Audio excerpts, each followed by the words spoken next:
and welcome back to 5 Questions With. Today we're with Kevin Wong. He's the Chief Communications Officer at the Trevor Project. We're so happy to have him. And first off, happy Pride. Thank you and all of your colleagues for the important work that you do over at the Trevor Project. And for those people that may not know what the Trevor Project is or aren't familiar with it, would you like to give us just like a quick summary of what you guys do over there? Absolutely. Hi, everyone. Happy Pride. Thank you for shining a light on the Trevor Project's mission.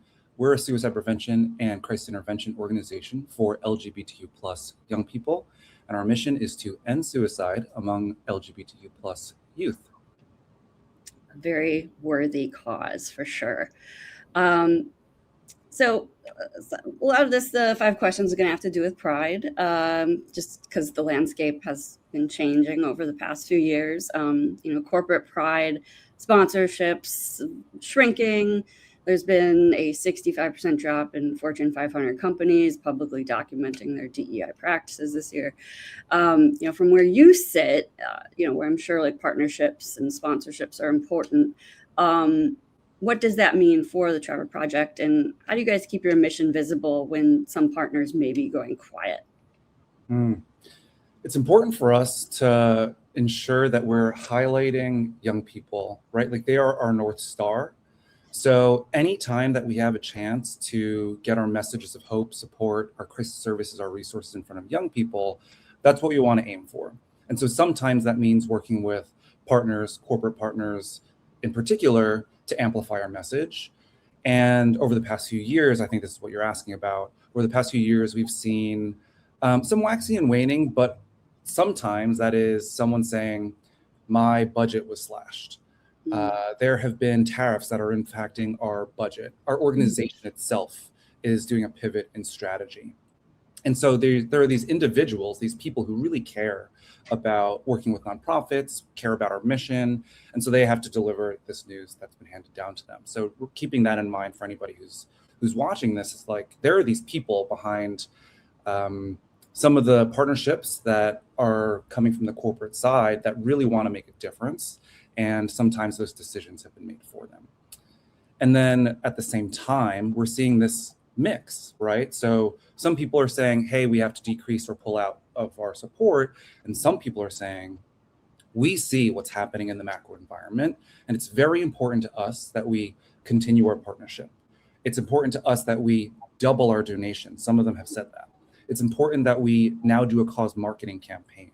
On top of what we're already doing, we're going to educate our staff. There are all these different ways that some partners have said, we're going to double down or we're going to stand 10 toes down with you. Make sure that you're supported, which is very cool to see. And that, yeah, I've heard that. That seems to be kind of a trend amongst corporations and things. They're like either pulling back or they're like, we're going full throttle. Like this is important to us. We're going to keep doing it. So that's good to hear. That's some good news. It can really set companies apart when they're like, hey, we really care about this thing and we want to work with the right partners. We want to get it right. Cause marketing isn't an exact science. You have to work with the experts. The brands have to work with the experts to get it right. So it really sets brands apart when they partner with us. Yeah, and employees see that too. I mean, that's, important to a lot of employees. And, I think it just kind of goes beyond even, what the initial purpose might be. So that's cool. Question 2, the bar for what counts as authentic Pride support has clearly moved. The community is more skeptical of performative campaigns. Gen Z, they don't want the rainbow washing. They know, like, if you really care, if you don't, they're very, they're very in tune with those things. As a communicator for an organization, you guys are doing life-saving work.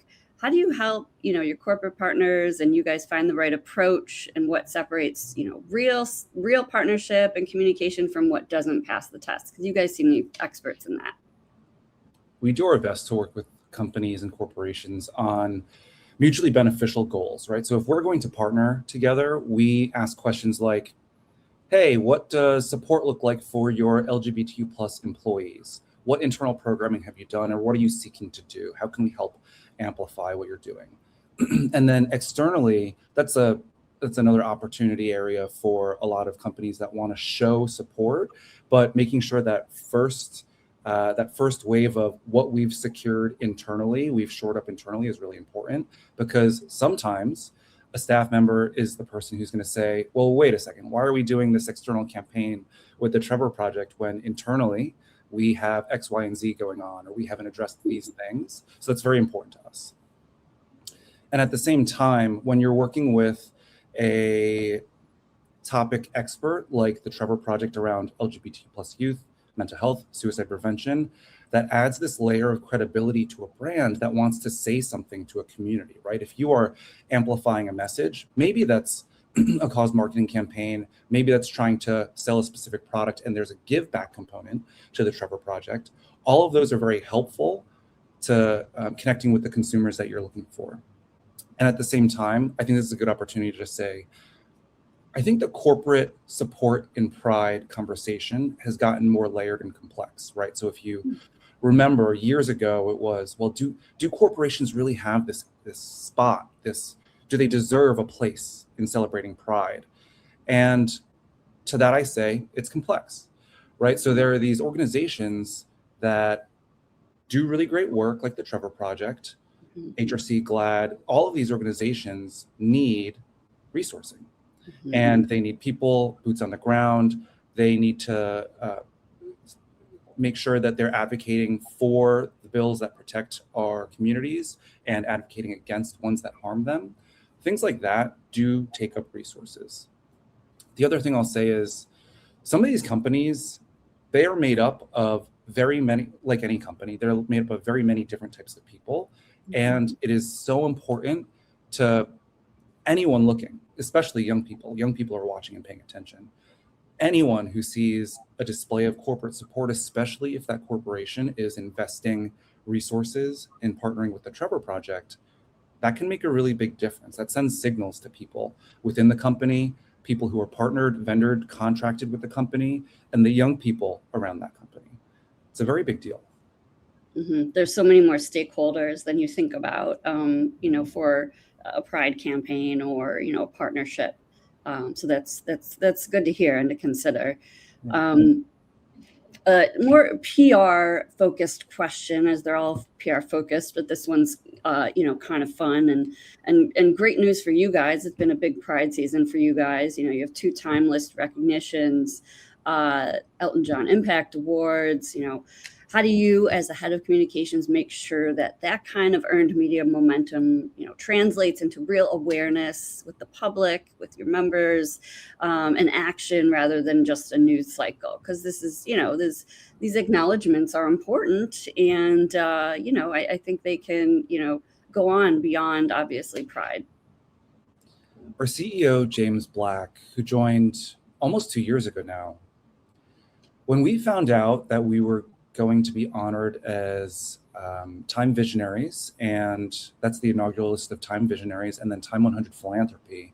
Wow. They said, it's very important to me that this honor is not about me, right? It is about all of the people around our mission that make us successful and that help with forward movement and progress. So we worked with James and workshopped, how do we want to talk about these honors? And how do we want to talk about the impact that these honors can have, right? So shining a spotlight on the Trevor Project's mission, one huge benefit. And at the same time, when we talked to staff about this, we previewed this news to staff, we were able to say, hey, the reason why that we've built up a reputation so much that Time 100 Philanthropy has recognized us is because of the staff on our crisis services lines. Because we provide quality service. We have an award-winning, credible, IRB-approved research team that pumps out outputs that's used in state houses across the country. We have incredible programs beyond that that just help the organization stand out. And so this goes to everybody who has helped get this recognition for the organization. And so that's kind of like the seeds that we'll plant. But then on the other side of it, when we can publicly talk about the honor, we pull that thread through and we say, hey, funders, hey, partners, hey, foundations, I want you to know that this thing just happened. It does highlight our mission. And these are all the reasons why we were honored. these are the same reasons why your investment, your support of the Trevor Project is a good investment. You are helping us resource this massive impact. I mean, the magnitude of our mission is so great, right? Like just in the US, more than 1.8 million LGBTQ plus young people seriously consider suicide.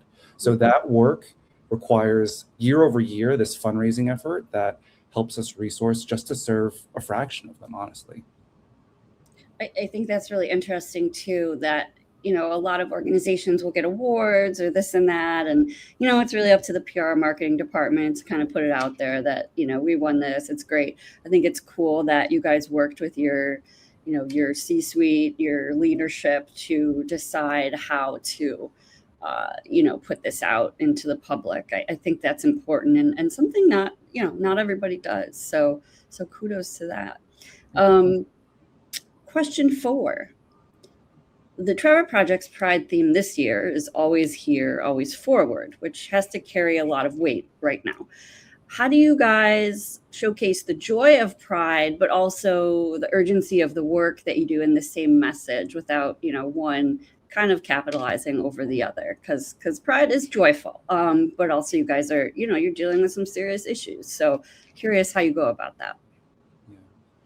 First, I'll start with the meaning of always here, always forward. So the organization itself, that's one thing, right? Like we've always been here. We always want to provide our crisis services. We're always going to be here in a moment of darkness or crisis for an LGBTQ plus young person who needs to connect with a highly trained counselor.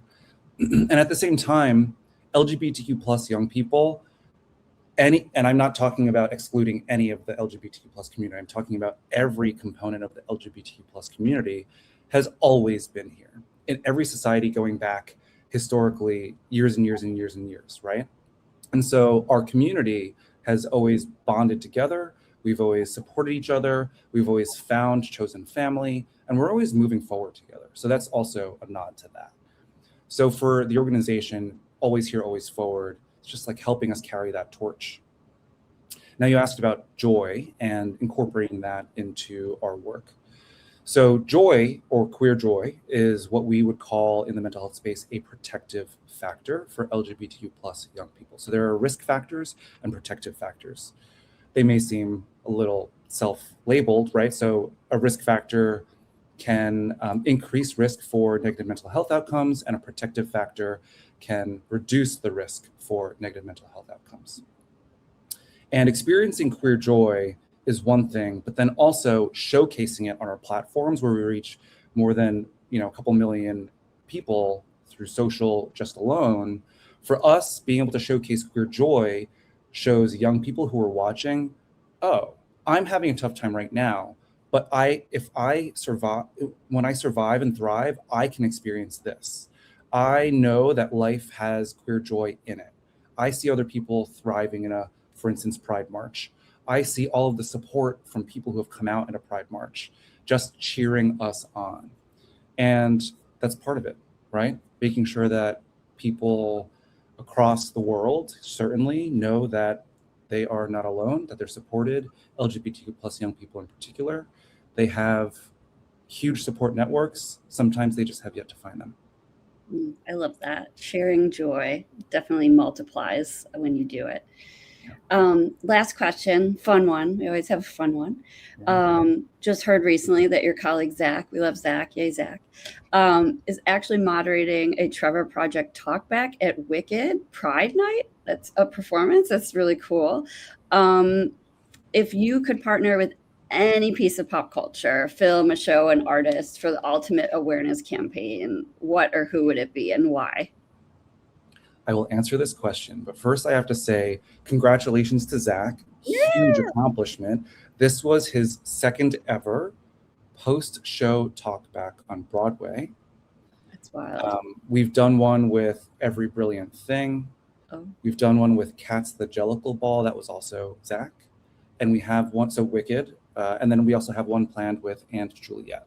So these are really cool ways to connect with people who may want to know more about our mission, but also care about Broadway. So fun. Okay. So the moment that we've all been waiting for. Last year, when we found out the organization was about to lose federal funding to the tune of about $25 million, and that's recurring, right? So $25 million every year we lost from the government. We put out a call for support, and we said, hey, celebrities, talent agencies, if you care about the provision of suicide prevention services to young people, if you care about ensuring the next generation of LGBTQ plus youth go on to thrive, can you support us? Can you please sign a letter saying, we hope to preserve this funding? And very many people came out of the woodwork. So, well, don't get me wrong. Some people who have always been in our corner, they stayed in our corner, of course. And then some people came out of nowhere, honestly, and said, oh, whoa. I just assumed you would always be here, but now that this is a thing, I really need to step up. So there's a mix of people. One, I will say, it would be a dream to work with Pedro Pascal, who has a massive platform, wildly successful. I mean, if you just look at the last few years, and then, of course, has a reason to support our community, a very personal tie. A family member of his is a trans person. And so for people who maybe don't know or who aren't related or maybe aren't sure if they're related to an LGBT plus person, something happens to you, right? Like when you can humanize, when you have this personal relationship, when there's a relational dynamic with someone who's LGBTQ plus, you see them for who they are, that they're human. And because of that, you care more, right? So that's why we're always talking about, well, are these policies that policymakers are introducing, did you talk to an LGBTQ plus young person? Have you embedded yourself in a community of trans people and what they need? Or are you making these decisions based on potentially harmful political rhetoric? So it would be a dream to work with someone like a Pedro Pascal. Also, he would probably bring Grogu with him to, to work on everything. I mean, he's a dad, so it's important. Grogu That's is true. a kid, so he understands the needs of youth. But that's awesome. That's great. Well, thank you, Kevin, so much for being on 5 Questions with. Wishing you guys a happy Pride. Thank you for all the work that you do and that you will continue to do. We really enjoyed having you today. So thank you. Thank you so much for having me and spotlighting the Trevor Project.